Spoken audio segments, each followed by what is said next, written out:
বিশ্বের ১২৫টি নগরীর মধ্যে বায়ু দূষণে দ্বিতীয় অবস্থানে রাজধানী ঢাকা।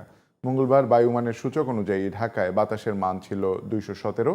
বায়ুমান বিচারে মাত্রাকে ধরা হয় খুব অস্বাস্থ্যকর হিসেবে। গত রোববার ও সোমবার বায়ু দূষণে প্রথম স্থানে ছিল ঢাকা। পরিবেশ বিশেষজ্ঞরা বলছেন, ইটের ভাটা ও নির্মাণ কাজের ব্যাপারে কঠোর না হলে কখনোই বায়ু দূষণ কমানো সম্ভব নয়। বিস্তারিত মাহি হাসানের রিপোর্টে। রাজধানীতে বায়ু দূষণ বেড়েই চলেছে। বিশেষ করে প্রতি বছর শীতকালে দূষণের মাত্রা বেড়ে প্রায় শীর্ষে উঠে আসে ঢাকার নাম। এবারও সেই একই চিত্র। মঙ্গলবার সকাল ৮টা ৫৮ বিশ্বের দূষিত শহরের তালিকায় ঢাকার স্থান ছিল দ্বিতীয়। সুইজারল্যান্ড ভিত্তিক প্রতিষ্ঠান আইকিউ এয়ারের সূচকে ঢাকার বায়ু দূষণের স্কোর ছিল ২১৭। এই মানকে বলা হয় খুবই অস্বাস্থ্যকর বায়ু। কয়েকদিন ধরে বেশিরভাগ সময় ঢাকার বাতাসে দূষণের মাত্রা বাড়ছে। গত রোববার ঢাকার বায়ুমান ছিল ৪৯৩, যাকে চিহ্নিত করা হয় দুর্যোগপূর্ণ হিসেবে। একই অবস্থা ছিল সোমবারও। ঢাকা ছিল দূষিত শহরের তালিকায় শীর্ষস্থানে।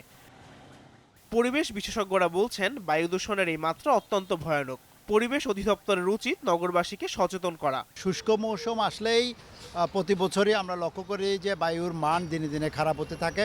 নভেম্বর, ডিসেম্বর, জানুয়ারি, ফেব্রুয়ারি, মার্চ এই ৫ মাসে সারা বছরের প্রায় 60% বায়ু দূষণে হয়ে থাকে। কারণ এই সময় বৃষ্টিপাতের পরিমাণ সর্বনিম্ন অবস্থায় থাকে। এই জানুয়ারি, ফেব্রুয়ারি মাসগুলোতে আমরা লক্ষ্য করি যে পরিবেশ অধিদপ্তরের নির্ধারিত যে দৈনিক মানমাত্রা ৬৫ মাইক্রোগ্রাম রয়েছে, সেখানে আমরা এখনও লক্ষ্য করছি এখানে ২৩০-২৪০ মাইক্রোগ্রাম, অর্থাৎ মানমাত্রার চেয়ে প্রায় ৪ গুণ বেশি বায়ু দূষণ আমরা এখানে লক্ষ্য করি। ইটভাটা ও নির্মাণ বিধিমালা আইনের যথাযথ প্রয়োগের পরামর্শ এই বিশেষজ্ঞের।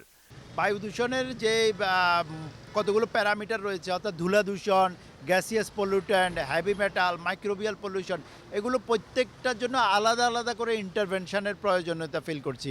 অর্থাৎ রাস্তার যেই ধুলাবালি তৈরি হয় এবং গাড়ির যে কালো ধোঁয়া রয়েছে, এগুলো আমরা ফিটনেসবিহীন গাড়ি বন্ধ করে এবং নির্মাণ কাজে নির্মাণ বিধি মেনে এই দুইটি পদক্ষেপ নিয়ে আমরা কমিয়ে আনতে পারি। সাথে সাথে সাময়িকভাবে নাগরিক ভোগান্তি কমানোর জন্য রাস্তার পাশে বা যেখানে নির্মাণ কাজ হচ্ছে সেখানে পানি ছিটানোর ব্যবস্থা গ্রহণ করতে পারি।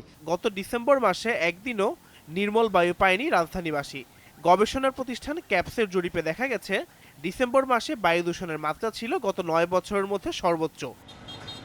Mahi Hasan, GTV news, Dhaka.